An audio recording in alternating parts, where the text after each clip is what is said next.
अगर कोई शख्स अरेस्ट नहीं हुआ तो ये अच्छी बात है, लेकिन अगर किसी शख्स को डर है कि फ्यूचर में अपने कारनामों की वजह से वो अरेस्ट होगा, तो आज की ये वीडियो लाजमी देखें कि कॉन्स्टिट्यूशन ऑफ पाकिस्तान के अकॉर्डिंग उस शख्स के पास कौन कौन से राइट्स हैं। Welcome to the constitution of Pakistan 1973 और आज है day 6 part 9 of the constitution. और आज की इस वीडियो में हम डिकोड करने जा रहे हैं आर्टिकल 10 को, और इस आर्टिकल को जानना हर एक पाकिस्तानी के लिए जरूरी है, तब ही वो अपने आप को पुलिस के डंडों से प्रोटेक्ट कर सकता है। तो आइए बढ़ते हैं वीडियो की तरफ। आर्टिकल 10 क्लॉज ए सेज कि किसी भी शख्स को हिरासत में नहीं रखा जा सकता बगैर किसी कानूनी वजह के, और हर वो शख्स जो अरेस्ट हो चुका है उसे ये राइट हासिल है कि वो अपने मुंतखब करदा वकील से मशवरा कर सकता है और उसके थ्रू अपने आप को डिफेंड भी कर सकता है। आर्टिकल 10 क्लॉज 2 सेज कि हर वो शख्स जो अरेस्ट हो चुका है उसे 24 घंटों के अंदर अंदर सबसे करीबी मजिस्ट्रेट के सामने पेश करना जरूरी है,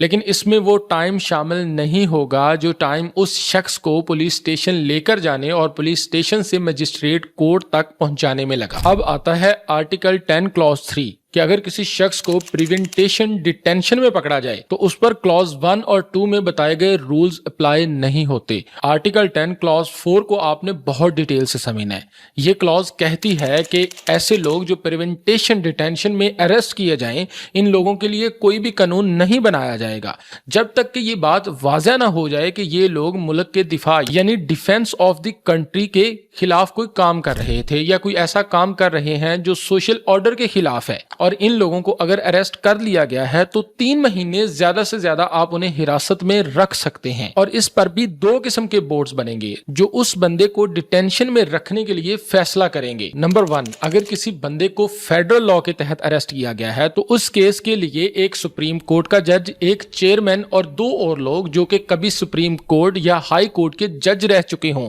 वो उस बोर्ड में बैठेंगे और इस बंदे के केस को रिव्यू करेंगे। नंबर 2 पर है कि अगर किसी बंदे को प्रोविंशियल लॉ के तहत अरेस्ट किया गया है तो इस बंदे के केस को डील करने के लिए chief justice of high court, एक चेयरमैन और 2 और लोग शामिल होंगे, जिनमें से हर एक बंदा हाई कोर्ट का मौजूदा जज हो या हाई कोर्ट का जज रह चुका हो। और इसके बाद आता है ओपिनियन कि इस चीज का फैसला कि वो बंदा गिल्टी है या नहीं है वोट पर होगा। मेजोरिटी जो फैसला देगी उस फैसले को माना जाएगा।